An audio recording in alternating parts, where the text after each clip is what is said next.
નમસ્કાર મિત્રો, અમે આવી ગયા છીએ રાજકોટની મુલાકાતે અને રાજકોટમાં અમે આવ્યા હતા સૌરાષ્ટ્રની સ્પેશિયલ મગફળીનું નિરીક્ષણ કરવા માટે। આપ જોઈ શકો છો કે આ સંપૂર્ણ મગફળીનું વાવેતર કરેલ છે। 37 નંબર જે મગફળી આવે તેનું વાવેતર આપણને જોવા મળે છે અને ખૂબ જ સારી રીતે આ મગફળી અહીં વાવવામાં આવે છે, કારણ કે જે ઉત્તર ગુજરાતના ભાગો છે તેના કરતાં તદ્દન સિસ્ટમ અલગ જ હોય છે। કારણ કે જે મગફળી એક લાઇનમાં અને વચ્ચે જગ્યા છોડવામાં આવે છે, કારણ કે જે મગફળીના પાક છે તેને ન્યુટ્રિશન ભરપૂર મળી રહે અને જે મગફળીનો દાણો છે જે સંપૂર્ણ વિકાસ કરી શકે છે।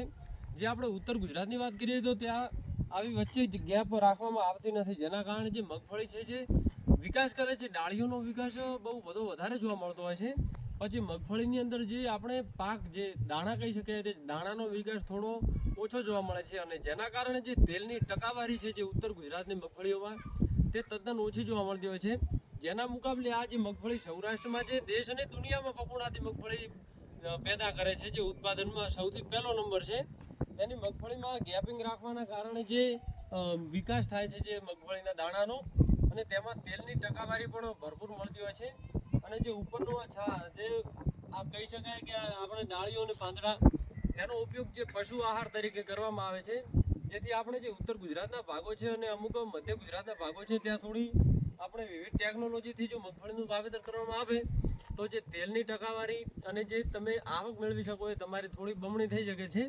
તો જો તમે પણ જો સાદી રીતે જો ખેતી કરતા હો તો એકવાર જે સૌરાષ્ટ્રની મુલાકાત અવશ્ય લેજો અને ખેડૂતોને પણ તમે ત્યાંના ખેડૂતોને પણ પૂછી લેજો કે તમે કઈ રીતે મગફળીનું વાવેતર કરો છો અને કેવું રહે છે આ મગફળીની અંદર। આ ગેપિંગવાળી જે મગફળી આપણે ઓળા તરીકે પણ અહીં ઓળખવામાં આવે છે કે ઓળાની સિસ્ટમમાં આપણે જે કપાસ વાવીએ છીએ કપાસની સિસ્ટમવાળી મગફળી અહીં વાવવામાં આવે છે। આપ જોઈ શકો છો કે આખું ખેતર જે 37 નંબર મગફળીથી ભરપૂર આપણને લીલુંછમ જોવા મળી રહ્યું છે। તો ઉત્તર ગુજરાતવાસીઓ અને જે મધ્ય ગુજરાતના જે ભાગો છે તો એકવાર અવશ્ય અહીંની વિઝિટ કરી લો। અમે તો આવ્યા હતા જોવા અને બહુ સરસ લાગી આ મગફળી। જો આપણે જો આવી રીતે જો વાવી શકીએ તો ઉત્પાદનમાં પણ સારો વધારો થાય અને ઓછા ખર્ચે વધુ ઉત્પાદન મળી શકે છે। ધન્યવાદ।